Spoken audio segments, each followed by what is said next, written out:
If you listen to Triangle Area Radio or TV, you've probably heard ads for Coach Pete DeRuda in Capital Financial Advisory Group. Let's explore several things that you might want to know before working with Coach Pete and Capital Financial. Most of the information I'm sharing in this video is available online at the SEC Investment Advisor website. Each year, registered investment advisory firms, also known as RIAs, are required to file Form ADV with the SEC. This form provides valuable information for consumers, such as assets under management, services provided, and most importantly, how the firm is compensated. Here's the link to the SEC website so that you can research RIA firms. So let's dive in. Is Capital Financial always a fiduciary? Coach Pete loves to promote the benefits of working with a fiduciary advisor. Don't take my word for it. Let's listen to Coach Pete himself. Yep. I tell people all the time, you're a fiduciary. Why is that good? Yeah, we always have to do what's best for our clients, not for us. So we put you first all the time, fiduciary. No commissions. No commissions coming out of your money. There you go. This sure makes it seem like Capital Financial doesn't take commissions. As Coach Lee Corso says, not so fast, my friend. If you look at page 11 of Capital Financial's ADV Part 2, it clearly says that Capital receives commissions from the sale of insurance products, like annuities. But wait, didn't Coach Pete just say that they were fiduciaries? Well, this is where it gets confusing. Capital Financial is a registered investment advisor, or RIA. When they work as an RIA, they are required to serve in a fiduciary capacity. Unfortunately, the securities industry allows some financial advisors to serve as a fiduciary, but also receive commissions from the sale of insurance products. This means that sometimes the advisor is a fiduciary and other times they aren't. And for firms working under this structure, it can be very hard for you to know if the advisor is putting his or her interests ahead of your own. While Coach Pete promotes the idea of working as a fiduciary, it's important to know that the advisors at Capital Financial are also insurance producers and receive commissions from the sale of insurance products, like annuities. And when they do so, they are most certainly not serving in a fiduciary capacity. I don't know about you, but this seems deceptive. If a financial advisor isn't being transparent about how they're compensated, that seems to be a red flag. And especially concerning if you're giving them your retirement savings to invest. At Ark Royal, we're totally transparent about how we're compensated, and we never take commissions. If you're working with a financial advisor who claims to be a fiduciary, the solution is simple. Ask them to sign a fiduciary oath that says they will always and only serve you in a fiduciary capacity. If you'd like a copy, please contact our office, and we'll be glad to send you one.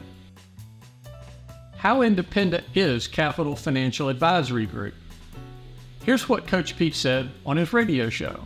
Well, you really need to be with a fiduciary planning firm because fiduciaries have to give you the right, legally have to give you the right advice and cannot take commissions out of your money. There you go. Well, and then if you double down, you go with someone who's independent so that they're not, they only have, some people may only work with, these 5 or 10 solutions. With an independent fiduciary, you really are opened up. There's thousands of solutions out there, and a good point, Thomas. If you go with someone who is beholden to one company, you're going to get the 5 solutions they have. If you're lucky, maybe there's only 2 or 3. Sure. And you're going to get the products that everyone else has. Yeah. Working with a truly independent planning firm is a good thing, but my definition of independent is much different than Coach Pete's.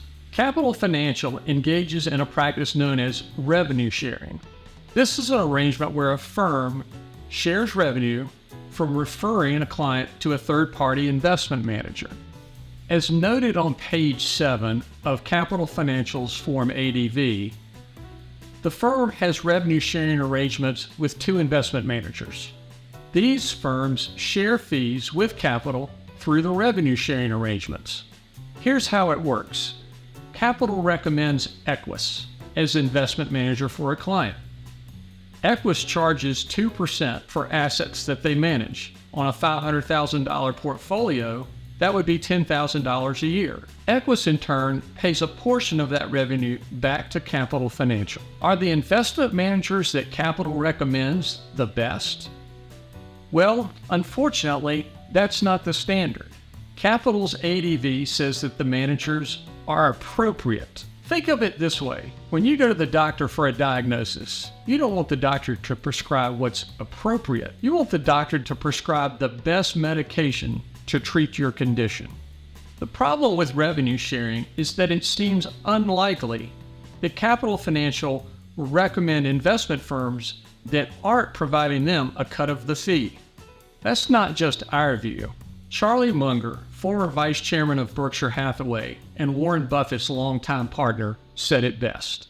Revenue sharing means the incentives of your advisor may not be aligned with your best interest, and it may mean missing out on some of the best investment managers available. Firms like Dimensional, Vanguard, and Blackstone. We figure out what's best for you, not what's merely suitable. So while Coach Pete talks about the advantages of working with an independent planning firm, it would appear Capital is recommending only firms that will share fees with them. That hardly seems like independent and objective advice. Guaranteed income sounds great, but is there a catch? Coach Pete's ads repeatedly tout the benefits of guaranteed lifetime income, or income you can't outlive. This sounds appealing to someone facing retirement, but in my experience, when a financial advisor uses those words, what they really are selling is an annuity. Annuities are simply a tool to transfer investment risk, but in my view, a very expensive tool. How expensive? Just look at this Athene fixed index annuity. If you put $500,000 in this annuity and 18 months later change your mind, it will cost you $75,000 in surrender fees. And those surrender fees last for 15 years. There's an old saying, if the only tool you have is a hammer, you see everything as a nail. If you're paid by commissions, it's no surprise that annuities are going to be part of your recommendation. If you want more information on the perils of buying an annuity, please contact our office and we'll be glad to share some independent and objective articles on this topic with you. There's an old saying, don't judge a book by its cover. When it comes to evaluating some financial advisors, the saying should be, don't believe the cover. Coach Pete's ads portray him as an investment guru. His bio touts the MRFC and RICP designations. To the average person, those credentials sound impressive. But what are the requirements to attain them? To help you better understand the various financial advisor designations, we recommend this article from Kiplinger. They offer an unbiased guide that helps identify the advisor designations that are more rigorous from those that require little more than a fee to attain. Interestingly, FINRA, the regulator of brokers and advisors, doesn't recognize any of Coach Pete's professional designations. We hope you find this video helpful. If you'd like to learn more about the benefits of working with a truly independent and objective fee-only financial advisor, we welcome the opportunity to talk with you.